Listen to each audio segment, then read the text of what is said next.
Hello and welcome back to Boring Dad Gaming, where today we're going to be playing some more Esoteric Ebb. And we are going into the tea shop for the first time. We are going to see if we can shed any light on what went down here. Let's have a look. The tea shop that blew up. We've got a few things to look at. We'll just work through them, I guess. So what's this? The stone base of what?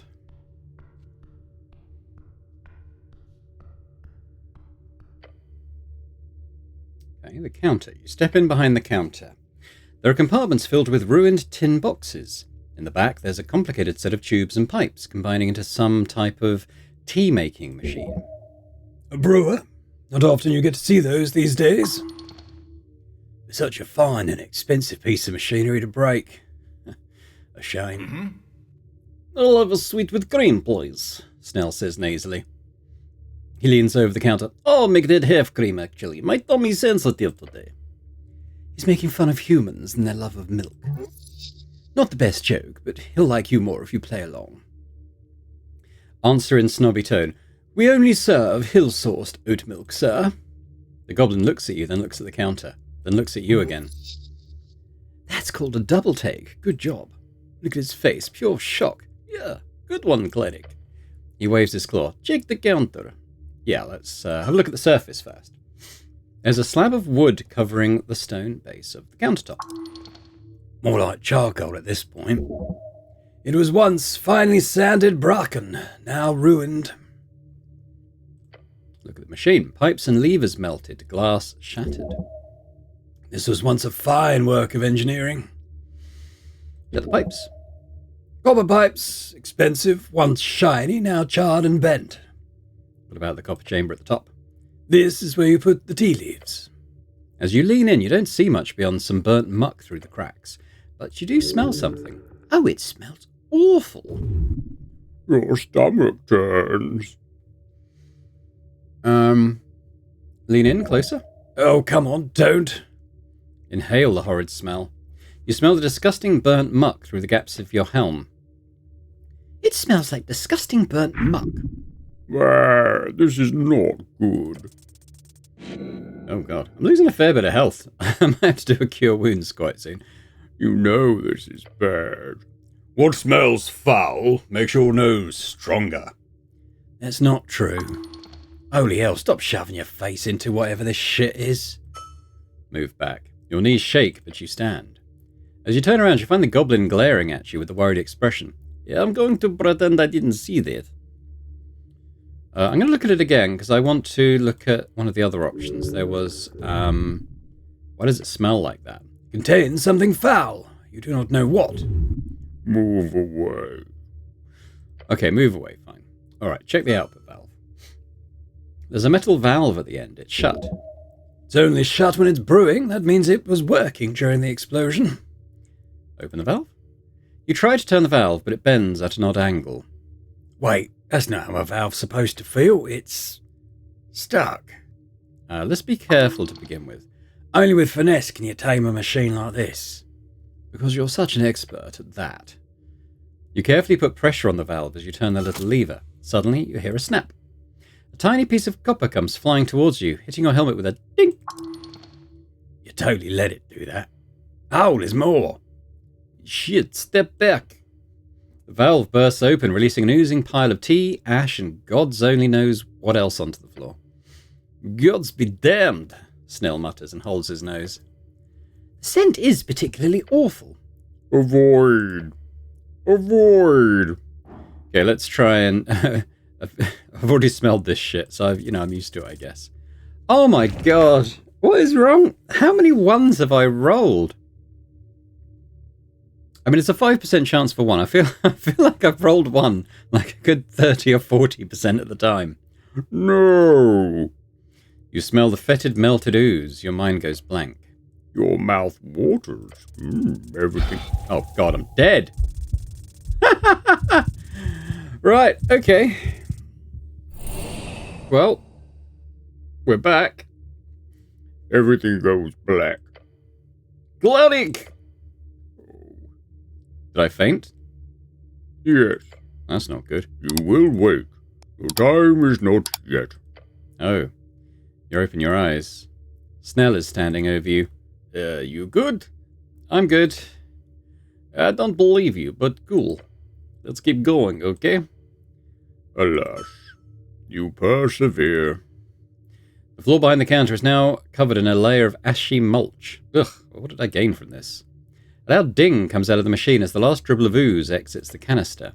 It's still operational? What the hell? Operational, more like leaking innards. After the bell, a box opens up at the top of the machine. Inside, you see dry tea leaves. Okay. Wait, this thing was ready to go. Doesn't that mean it was being used during the explosion? Yeah, possibly. Alright, well, that means those tea leaves are evidence. Goblin is correct for once. Evidence, huh? Snell stares at you. Pick up the leaves, cleric. Yeah, of course. Yeah, of course. Grab the leaves. You carefully place the dry tea leaves in your pouch. The goblin gives you a nod. Now, can we please not hang around this goop? Can I heal from here? Because, I'm really badly off. Why did I get an exhaustion? Was it... I didn't see. It might have been because I sort of died. It wasn't... I'm not sure if it was to do with that roll or not, but...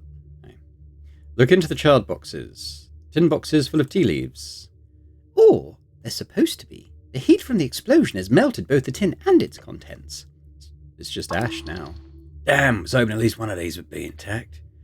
Selling tea is a legit side hustle. The margins are bonkers. Alright, stop looking around the shop counter. Right, well, let's have a quick look at these things I got. So, tea leaves from the tea shop machine was the last thing brewed before the explosion. Smells awful. -3 charisma, yeah, I don't really want to equip those. Right, what does this say? It reeks. What's this? Clumps of what was once porcelain. On the floor beneath the shelf, you find a pile of broken porcelain. Damn, it's like a clump, Snell says, and coughs a little. The heat must have been extremely intense at this spot to cause such an effect. Pick one up. Grabbing the edge of the cup reveals how stuck it is. You can't move it an inch. They've been deformed by the fire. The heat must have been thousands of degrees. Can I pull harder? It would only break. No use. Alright, guess I'll leave. What we got over here? Used to be seating for customers. Okay, let's take a look. Along the wall, you find a row of booths. Any textiles are obviously ruined, but the wood itself stands. Interesting. Your companion squats down and checks under the tables. It's fucked down here too. Insightful. Happy to help.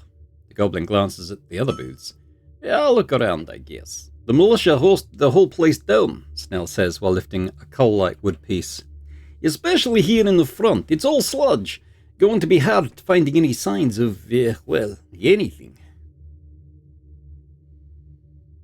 Bad guys always leave big signs. We'll find something. Yeah, wouldn't that be neat? He says and drops the piece. Yell if you find something. You focus on this particular booth, or what used to be one. The textiles draped over the seating have been turned to ash and charred along with the expensive wood. Along with the water damage, the elemental forces here are intense. The stone tables remain standing for now, scorched like the dwarven architecture. No, I'm not finding anything here. I'll check the other booth. He lifts his head and sniffs. Keep looking for now, but let's not waste too much time here. The row of booths are still there, still burnt to a crisp. Let's focus on the table first. Glancing over the scorched wood, you find it simply burned like everything else, barely existing.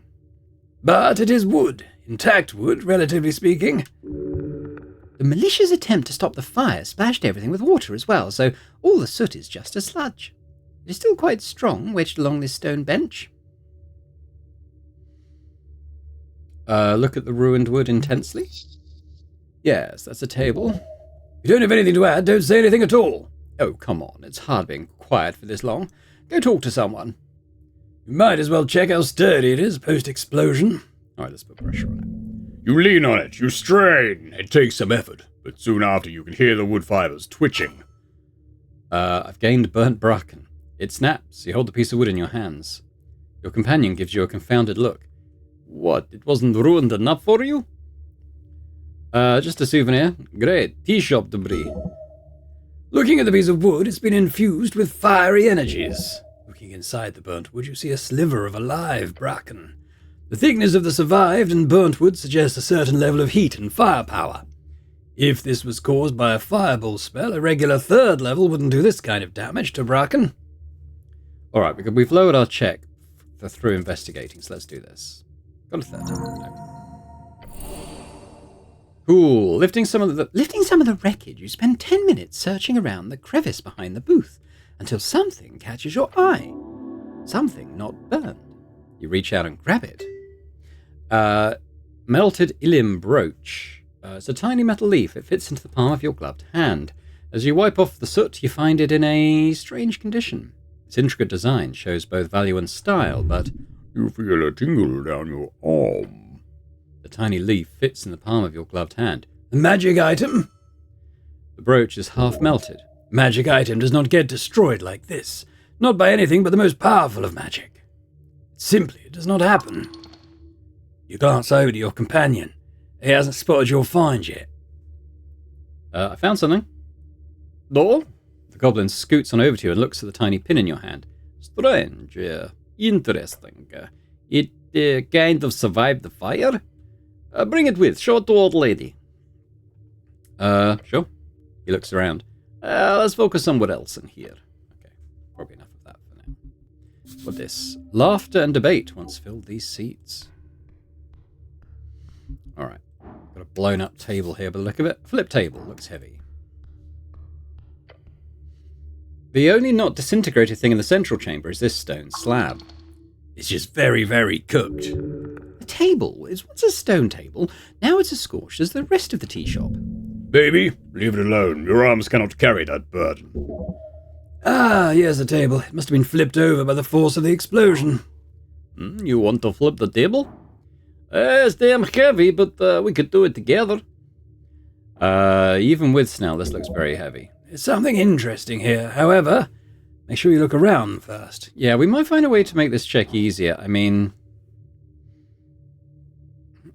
yeah, I don't see that being particularly successful at the moment. How the hell is this place still standing? What's down here? It's a miracle the chamber is not completely collapsed. Whatever content once filled this chamber has been pushed up against the cracked walls. The dwarven masonry is damaged in various locations, and every single thing in the chamber is burned. This is the center. But where exactly did the explosion originate from? Beware, beware. Okay, so we probably can lower this even still. Check the debris. Just a quick search reveals nothing but charred rock and iron scraps. Remnants of furniture. Shelves, maybe. Chairs. Check the iron beams along the walls. Once they stood straight, holding the ancient tunnel upright.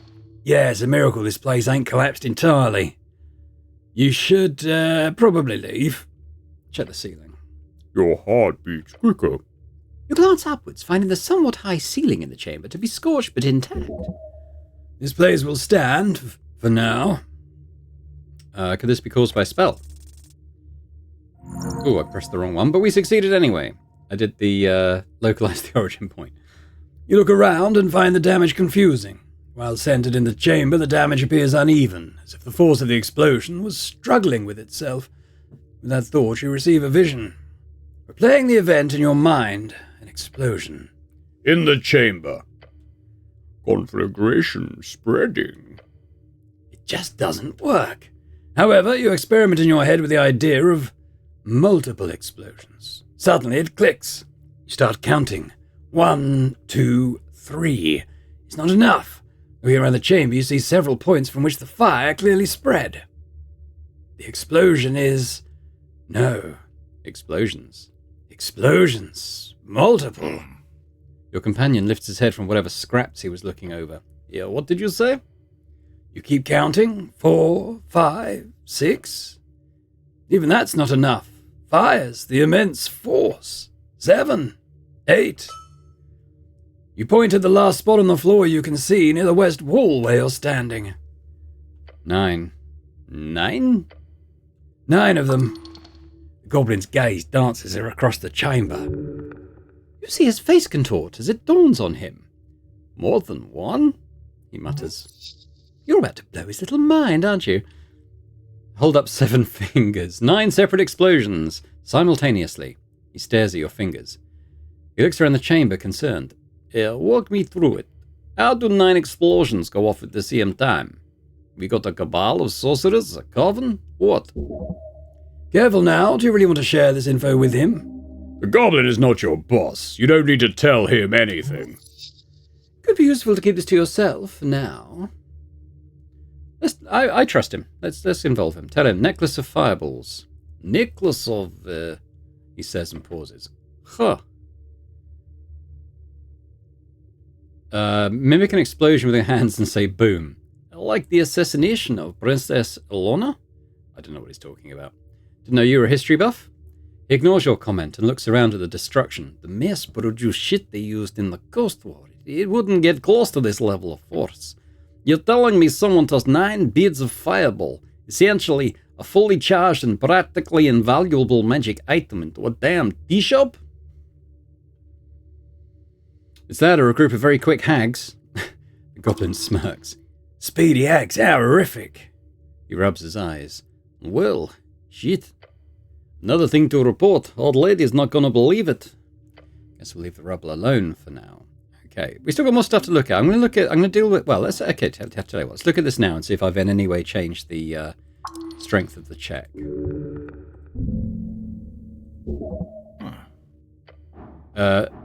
We've actually taken 10 DC off because I've checked out the rest of the chamber. It's 14 now. With advantage. Let's give it a go. There we go. You grab the thick table with your gloved hands, gripping it firmly, strongly. Snell copies your movements. On 3. 1, 2, 4.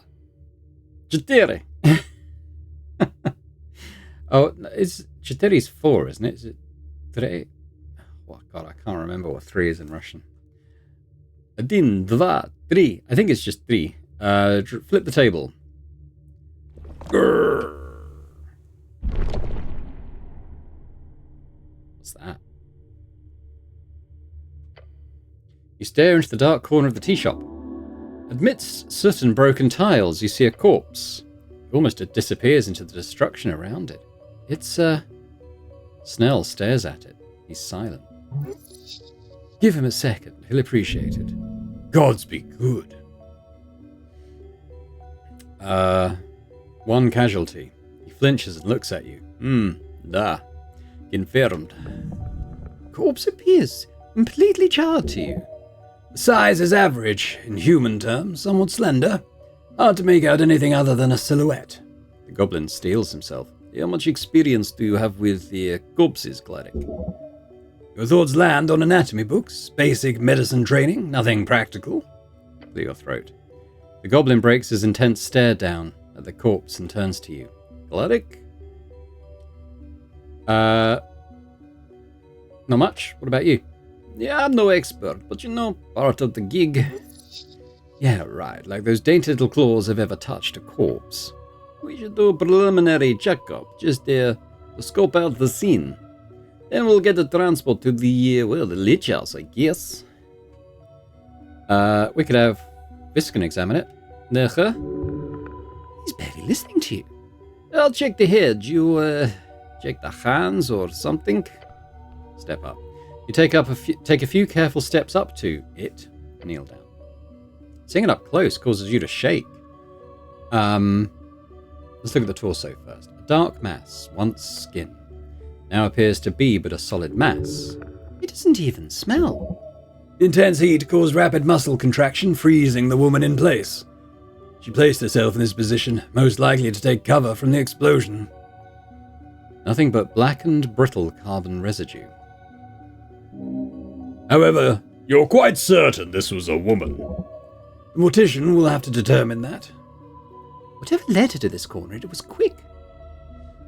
Woman, unknown age. She crawled up in this position moments before the explosion. She didn't suffer.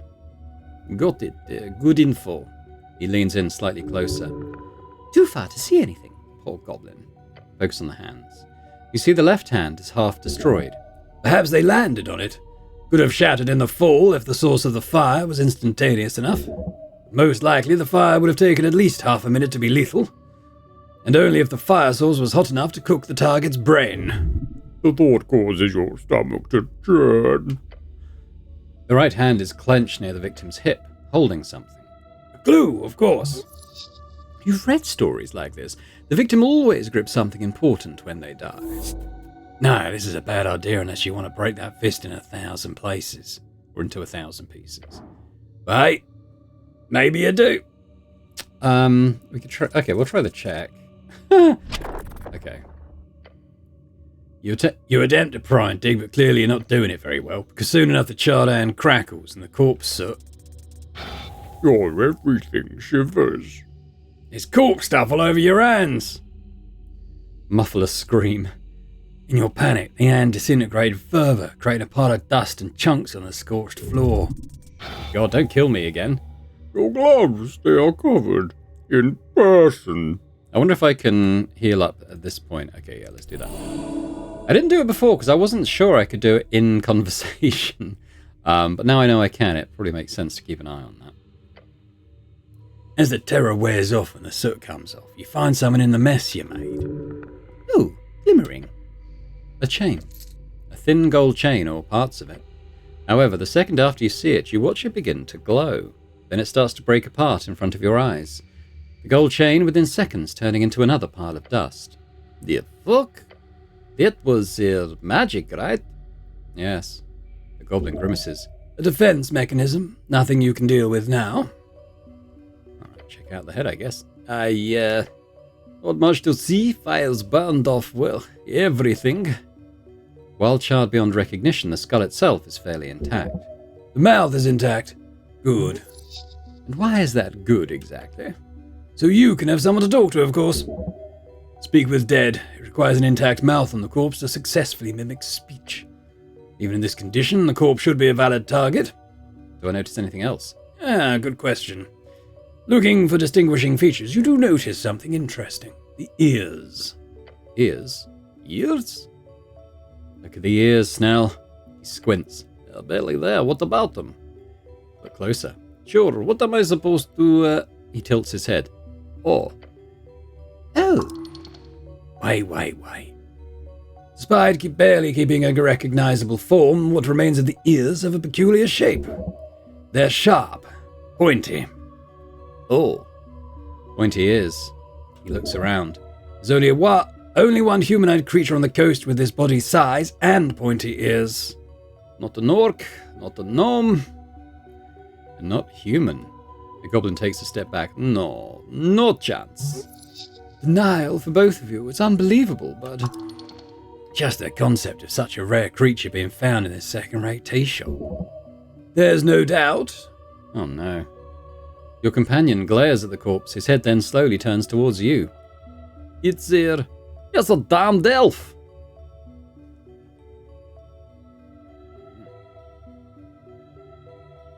Where are we going? I haven't finished looking around the tea shop yet.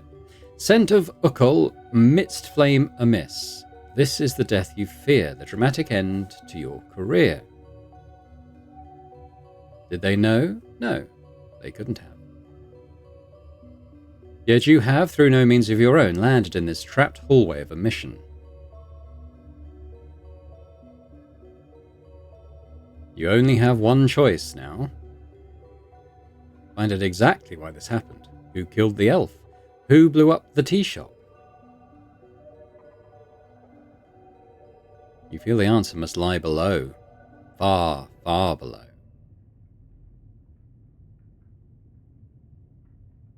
I haven't finished looking around the tea shop, by the way.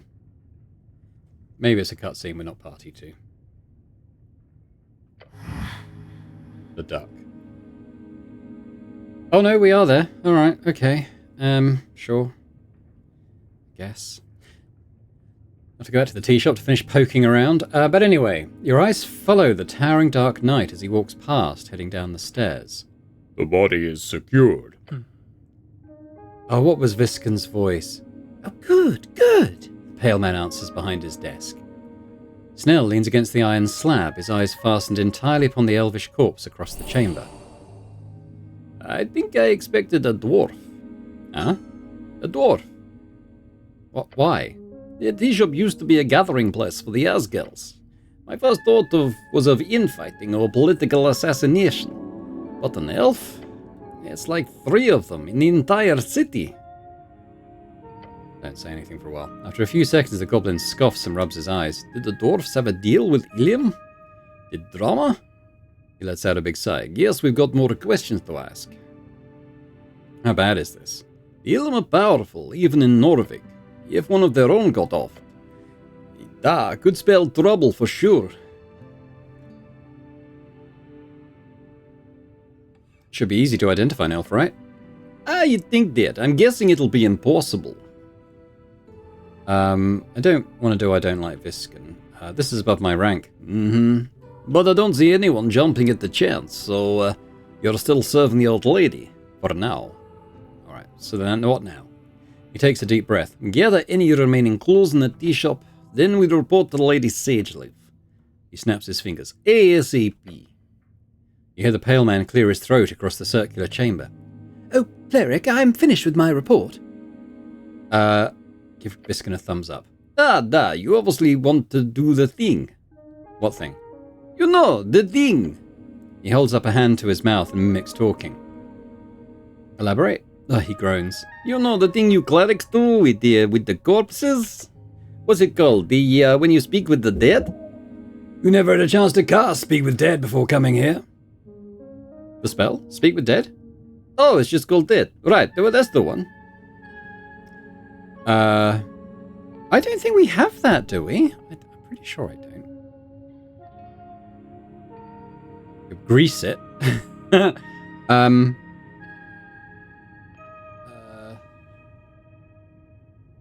Right, that is a thing I am somewhat capable of doing. He squints. Phrasing it like that doesn't evoke trust in your abilities, cleric. But you get 5 questions from that spell, correct?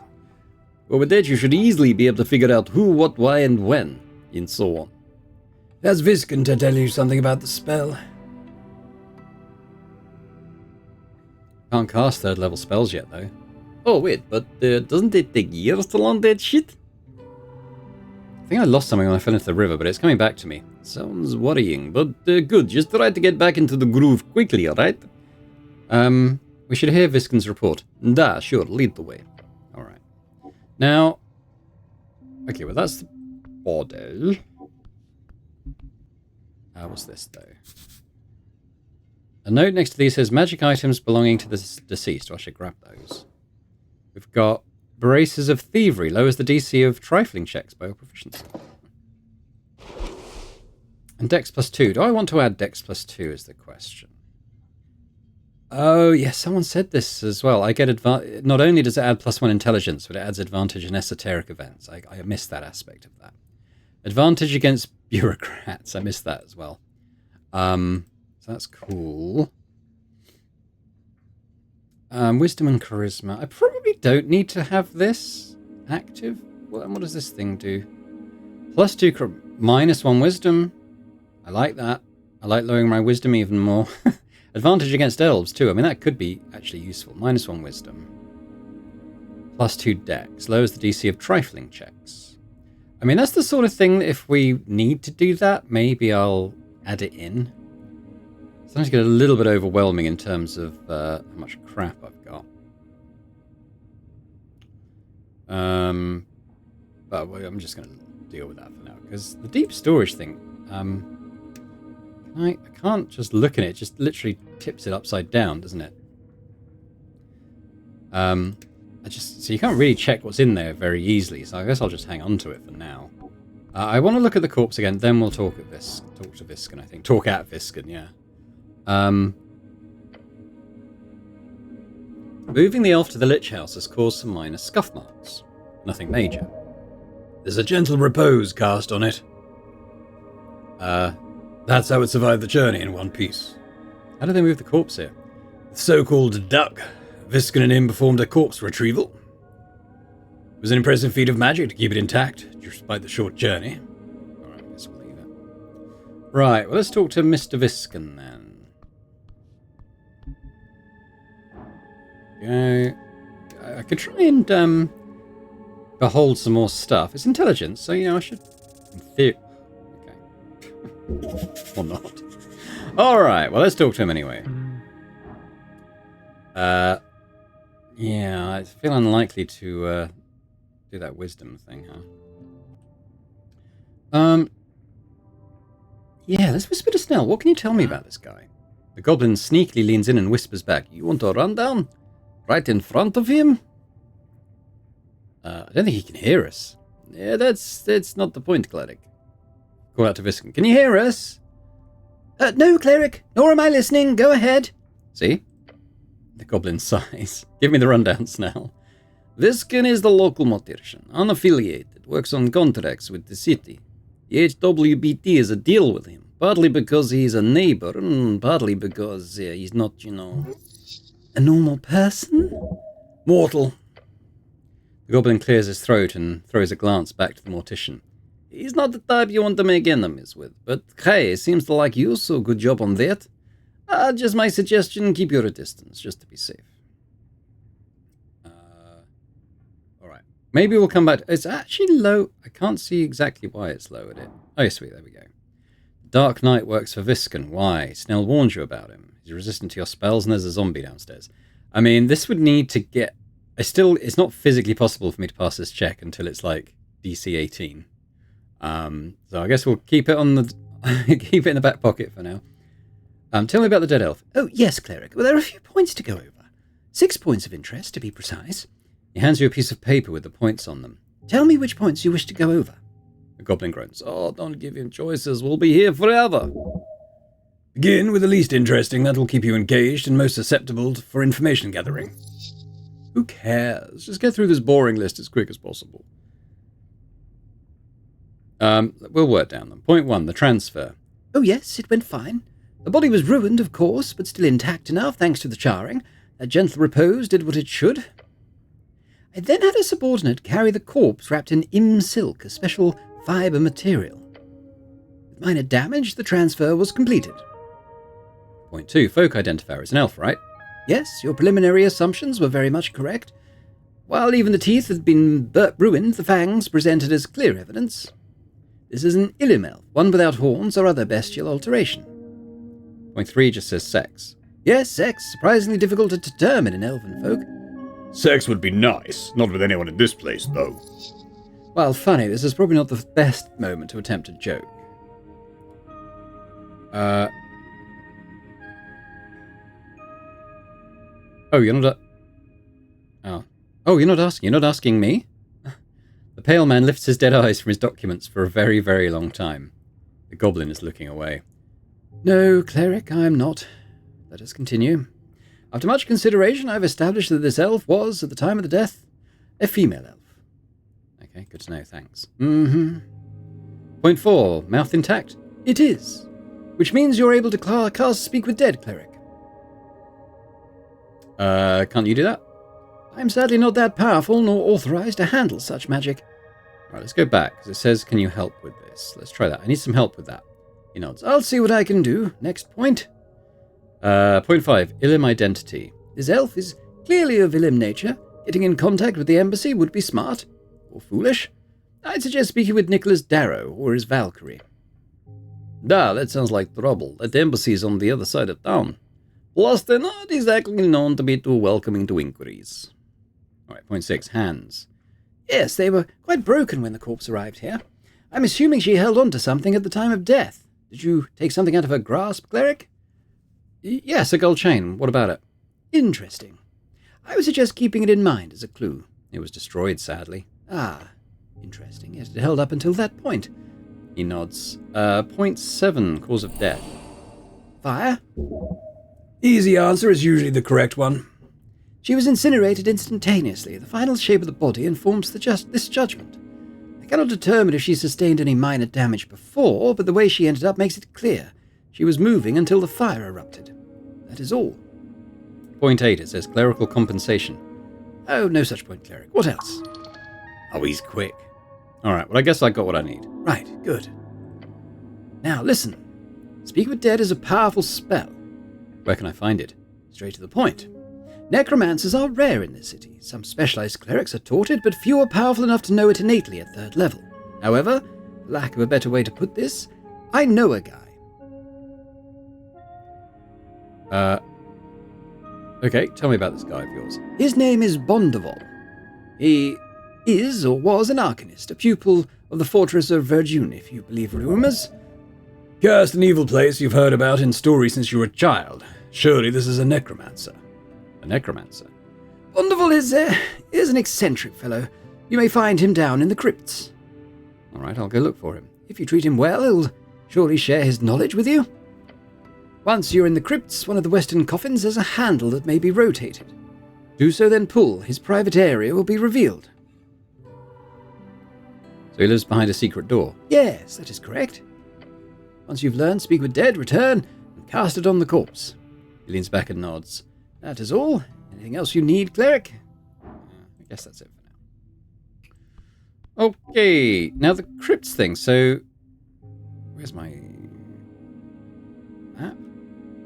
What button the map's on now? Is it like his basement is what I'm wondering. I don't think it is.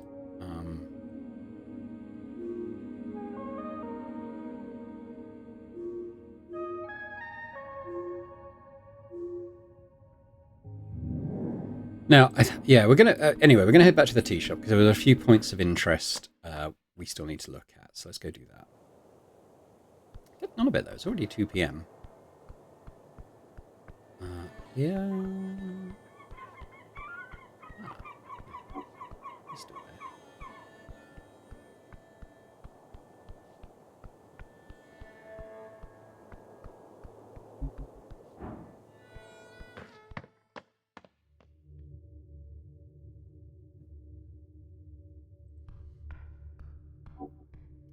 So, yeah, looked at all this stuff, so let's start with this thing here, whatever this is.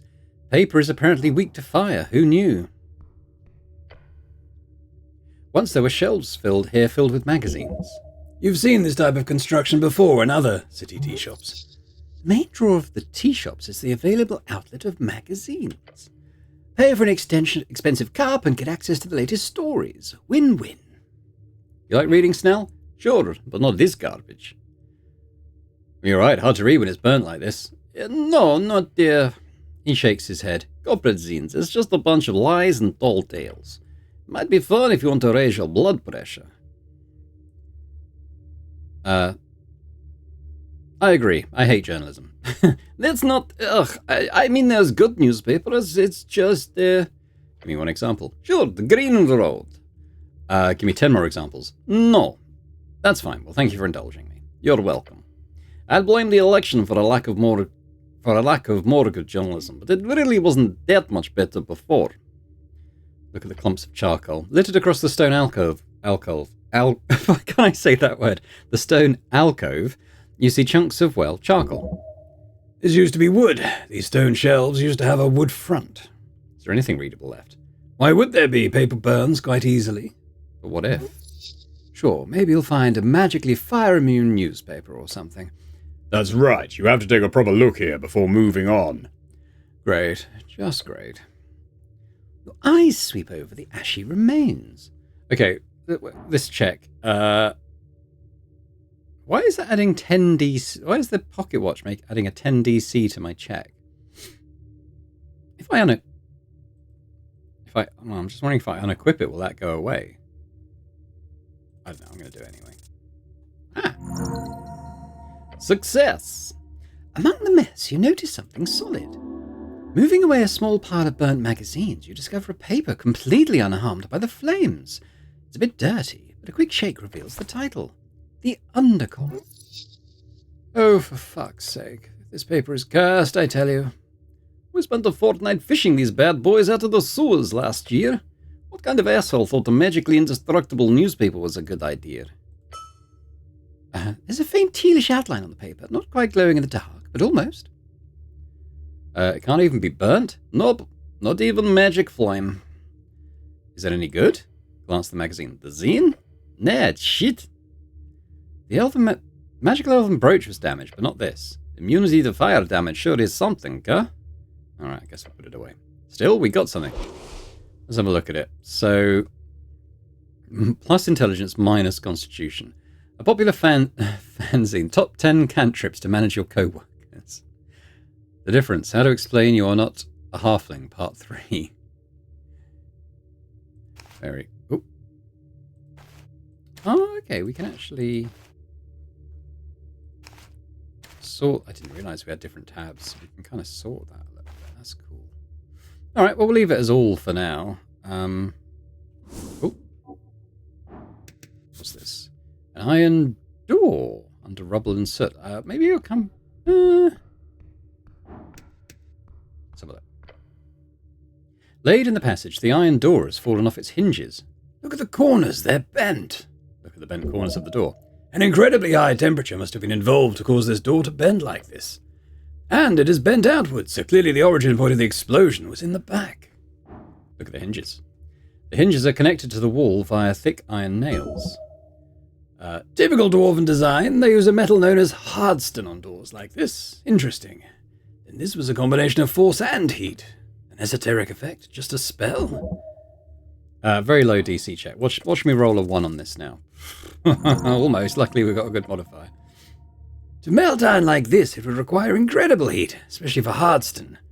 You remember from your studies the art of the fireball spell. Awesome power. It was often used a horrific efficiency in the Coast War to eliminate entire legions. But to reach degrees hot enough to soften this iron, it would have to be of 7th level or higher. More realistically, considering how the flames have forcefully escaped from the back rooms by bending the door this way. I've done those, haven't I? Yeah, I guess. 8th or 9th level spells. Okay, let's have a look at this. Broken table or shelf. I can trifle with it. Oh, some money. Very nice. Now, what's this? A frame without a painting. Frame for a painting. The actual picture was obviously burnt away in the blast. It is iron. It remains. What sort of painting do you think it was, Snell? Drama does not strike me as the type of guy to hang a giant picture of himself. What do you think? I bet it was a painting of a door. You what? A door, like to trick people. Trick people. They'd walk in at the ball, they'd go, hey, I can't grab the handle. The goblin glares at you. It'd be funny. Sure, funny. Maybe we should keep looking for actual clues. Are you saying this burnt painting is not a clue? Fuck, sure, it's a clue. He lets out a big sigh. Why not? Sad to see it ruined like this. Yes, it is a tragedy. This frame must have been beautiful before it got burned. The frame? Yes, what else? The painting. There is no painting here. There clearly was before the fire. Oh, how interesting. It was most likely just an LR. Who pays for actual art these days? What's an LR? Common shortening of light reflection, referring to the image capturing method of using the mirror cantrip and light cantrip simultaneously, in order to brand a surface with the perfect visual representation of whatever the mirror is reflecting. It's popular and cheap alternatives for paintings. Okay, I guess we'll have a closer look at the frame. Iron, melted to hell, but still somewhat intact. Not as affected by the fire as some pipes you saw in the central tea shop chamber. Right, anything else? Frame holds, nothing else. Don't like paintings. That's a strange thing to think. Paintings are great opportunities to show off your visual aesthetic. Right, well, I'm going to leave it alone. Alright, well, I think we're done here then. So, it sounds like our next big step should be to report back to Lady Goblin. Which is cool, because I also want to go into the, deep places. And we can get there via the sort of goblin area, so we'll do that. I can't remember where the map is. Where's my map? Is it the journal? Oh, it's the journal. There we go. So, I'm at the tea shop. I want to get to... Actually, I also want to go down to the docks area in case my spellbook thing is fixed up here.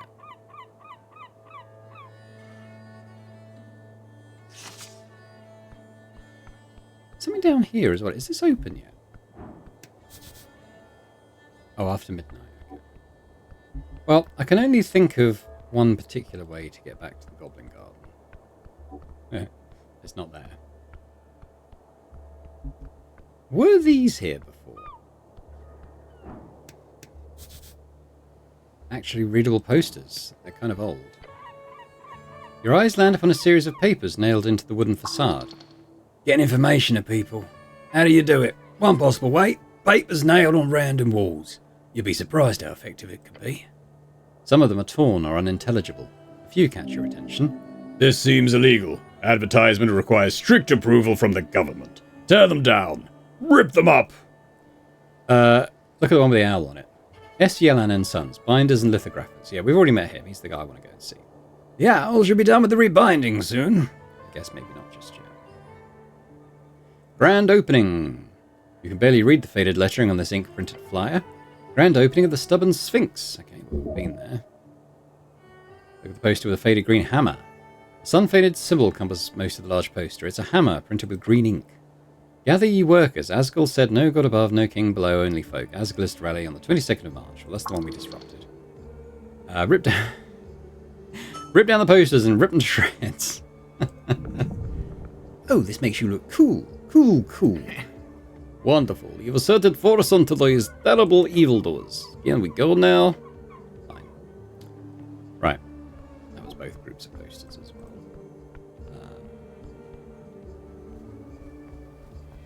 Go this way to the Goblin Garden then. A big crap there. Right. Anywho. Let's go this way.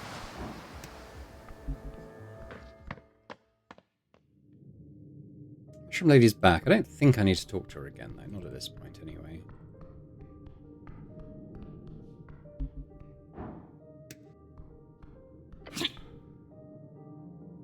Cleric, The lady leans back in her throne. you've returned.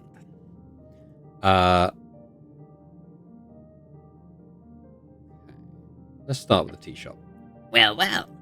Her eyes focusing on you, and the room seems to shrink. Go on, cleric. Snell takes a deep breath next to you. There was a dead elf. She lifts her head and gives you a cold expression. Do you have an identity? The corpse was heavily damaged. Obviously. Was great. Yes, anything new to report? Convince her that you're an idiot. Why would I do that? Let's work down these. A brooch survived the flames. A brooch? Show me, now. Okay. The lady inspects the leaf in her tiny hands. Tacky, typically elven. And magical. Her eyes lift, landing on you. Yet also ruined. Magic items are not supposed to break. If this brooch was indeed destroyed by this inferno, then the origin of that fire must have been magical. That's what I believe to be the case. Who walks around with a melted magical brooch? True, it's pretty strong evidence. She turns it over in her claw. The brooch itself is indicative of high-ranking elven power. The symbol is worn by members of the Mendes court. A royal? If that makes it easier for your limited human sensibilities, da. Mender. Kill him.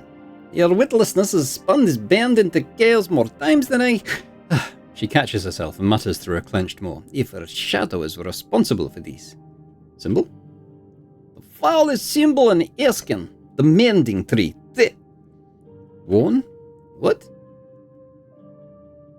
How do you wear it? It's a brooch, cleric. She explains as if talking to a child. You put it on your clothing, wherever you want. Can I have it back? The dragon tosses it to you with a frown. I do not wish her mark anywhere upon my lands. The tea machine thing was active at the time of the explosion. The tea machine? Snell exhales. The tea machine. It was in the process of brewing tea. We even found some tea leaves inside. Interesting. Considering the shop was closed at the time, that is quite a clue. Perhaps this elf was making tea. Perhaps the elf expected company. That would make sense. One more question. What kind of tea leaves were in the machine? Why is she interested in that? Snell gives you a glance. Show her the leaves. She takes one sniff at the dry leaves and frowns. Ukul. A Gargametian plant. She's hiding something, but what? Next. What else? The metal door was melted off its hinges. Melt? It was bent metal. I found their shop. The door was Hardston, was it not? Dwarven made. It does not simply melt. I double-checked, it was Hardston. Melt Hardston? That would require incredible heat. Something like a 7th level fireball would do the trick. Yeah, that's good information. Yeah, well done. There were 9 explosions. Her eyes focus in like fiery spotlights placed upon your soul. Elaborate? Okay, it's a bit complicated. Please do enlighten us, cleric. Bring some wonderful human knowledge into our uncivilized halls. It was a necklace of fireballs with 9 beads on it. That's what started this whole thing. A necklace of fireballs? She scoffs. This explosion, it could not have been produced by arcanist mimicry. You're speaking of a divine era or even older artifact. A reasonable explanation, yet vexing. It simply raises more questions. Stay quiet, stay stoic. She frowns and scratches her claws on her wooden throne. What else? A copy of the Undercommon survived the flames.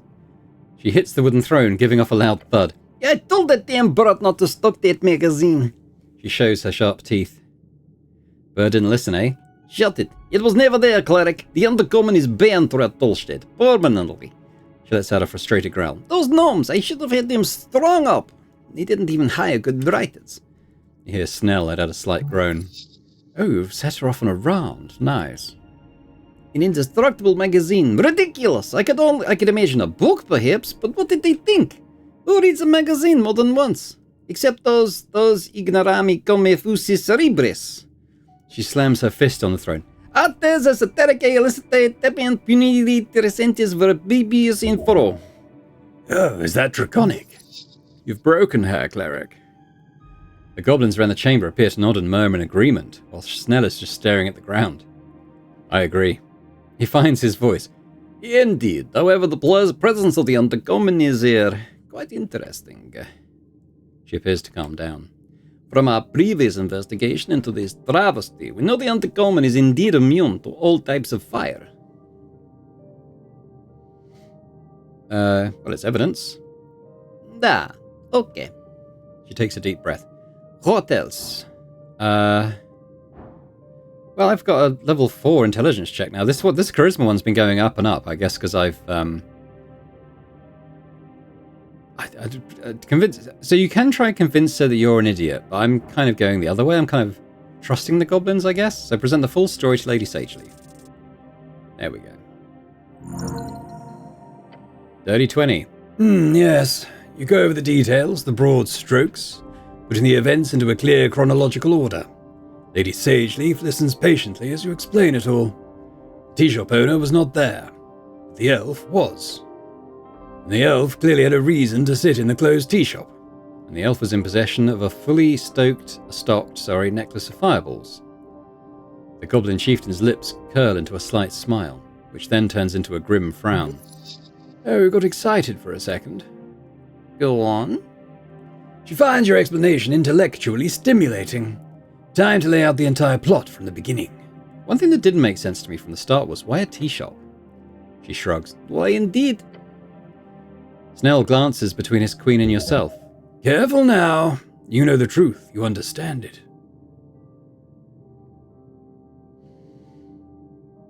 Well, we can't say for sure. Not right now. I don't think we know enough. No, not until whoever procured this necklace of fireballs is within my grasp. I do not believe for a second this was a planned attack. There are too many important targets, so close. Had it been a simple fireball spell, perhaps. Schnell, do you know how rare this artifact is, this necklace of fireballs? He nods. Exceedingly rare, my lady. Perhaps not a single bead.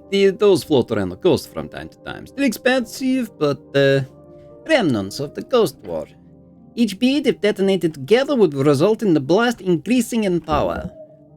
1 level per bead, and 1 level per bead, and it starts on 3rd level, as any normal fireball spell would. 9 beads would then mean... The blast was above 9th level. Yes, cleric. A smile widens. 11th level. Simple math, The goblin says, looking concerned. Isn't that against the rules of magic? She scoffs. There are no rules, not really. The Arcanists push boundaries beyond mortality and reason. She scoffs loudly and with an air of annoyance. I'm just impressed that dwarven masonry still stands. I assume such power would tear reality itself asunder. But no, it simply scorched a lot hotter. I should also mention there was a gold chain in the hands of the elf. A gold chain, as in there. Oh, that must be the necklace then. It actually survived the blast. But it turned to dust after it was removed from the corpse.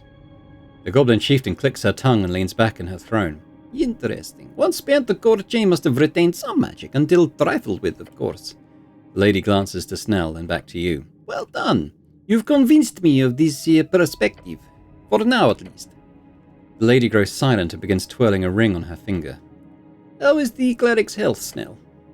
Health, my lady? Do you believe he could require some magical assistance? The goblin mutters and gives you a good look. Da? Ooh. She takes off the ring and tosses it to you. Wield it well, human. It will keep you up and running. She leans on her claw and glares at you. This joint venture is not yet finished. Schnell, cleric? Da, my lady. You need to find the responsible party and bring them to justice. That is what you do, is it not?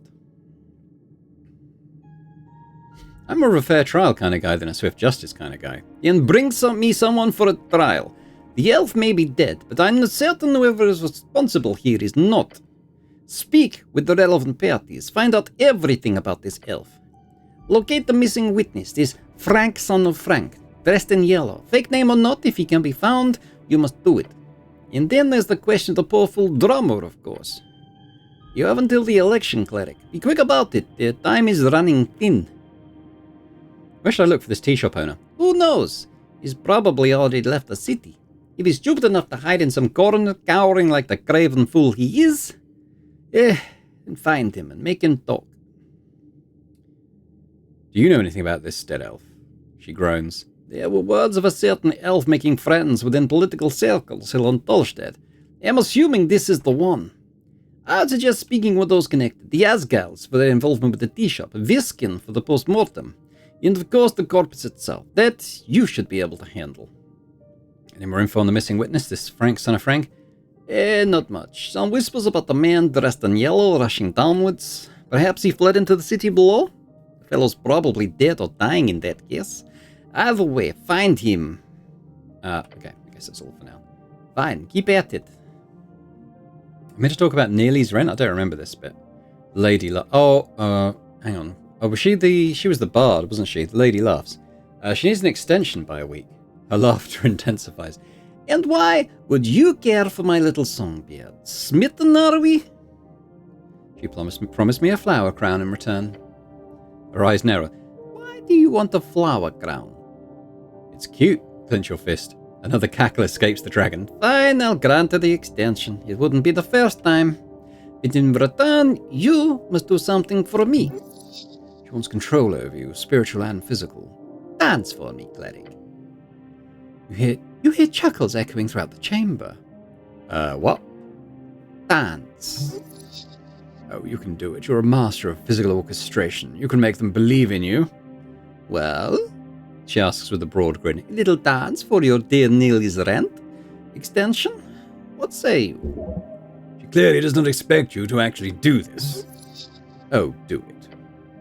You see Snell slowly shake his head to you. Charisma? DC 19. Give them a show they'll never forget. 16. Oh, but I had my modifier. Wow. Here we go. Your feet start tapping. Arms swinging. The music's just in your head. At first you hear chuckles, but they're drowned by that imaginary music soon enough. A step to the right, a step to the left.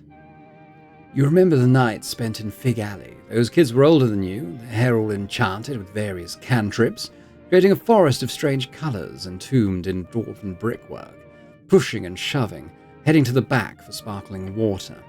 They laughed at your jokes, you think. They laughed when you danced as well, but they let you stick with them if you kept up, if you did what they asked, if you complied. One night they left without you. You sat there with the half-empty glasses, the blaring beat of the drums living inside your ears.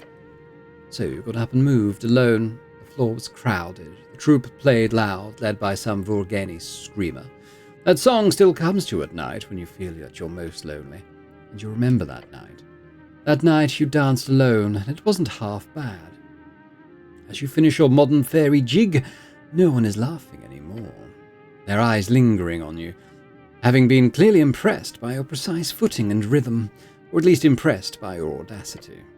After only 2.5 minutes of this glorious performance, you stop, right on cue, as the music in your head comes to a dramatic finish. You've reached it. Perfection. That was certainly a dance, cleric. Strike a stunning pose. You hold up a hand to your face and lean your hip to the right. So... I shouldn't expect you to actually do it, but boy, did you prove her wrong. The extension? The lady sighs and waves her claw. It's granted. She can pay whenever she wants. Now, please. Your goblin companion looks perplexed. I'll be damned, cleric. You sure can put on a show. Huh. Now go speak with Nearly again. That's all for now, I think. Right, so remind me where this goes. That's central. I want to go to the dogs. Is that this one? River. Maybe?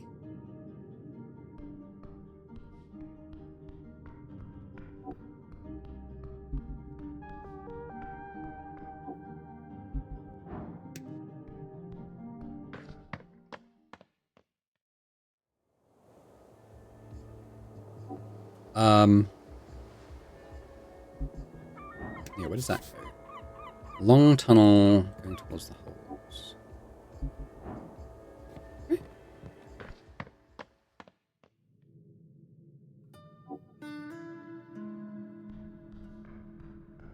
Close enough. Remind me, what was this? Well, that's Snell's place. I don't need to go back to Snell's. Trying this door again.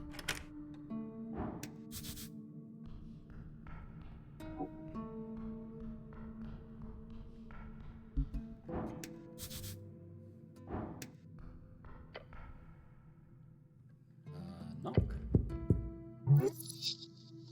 Bang on the door. Ah! Within seconds, a slit in the door slides open. From within, you see the glance of a hairy face. Oh, it's this dude again. Near milk. Why not? Greetings, citizen. You hear a grumble on the other side of the door. Ah, guess who it is, lads? See, Snell, this is how everyone should react to my presence. Careful, keep going and that big ego might not fit in the helmet anymore. Great to see you swing by, Mr. Cityman. Hold on, let me unlock the door for you. You close the slit, you hear some yelling from beyond, and then a click in the door. It is open.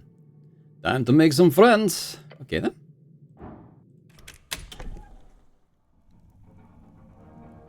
Ah, this would be the old printing press everyone's looking for, huh? What's that? Unity of all folk. Oh, we're at the hour mark, so I think that's probably a good place to leave it for now. This actually looks a bit more intriguing than I was expecting at first glance. But, yeah, we'll come back next time. But thanks very much for watching. Finally got into the tea shop and had a good nose around. Found some intriguing things there, I think. Let me know in the comments your thoughts on, where the mystery could be going. I have to admit, I don't know at all. I'm kind of just going with the flow at this point and hoping at some point everything comes together. I'm sure it will. It's only day 2 of 6 to solve this, so we've got plenty of time still. But yeah, as I said, let me know your early thoughts anyway, particularly on the game and this series as well. And if you've enjoyed this episode, if you could hit that like button as well, that'd be awesome. And yeah, big thank you, big shout out as always to our channel members as well. Continues to be hugely appreciated how you guys are supporting the channel. And if anyone else is interested in, checking out channel memberships and gaining earlier access to my videos, that would be amazing. But thanks very much, and I hope to see you next time. Bye for now.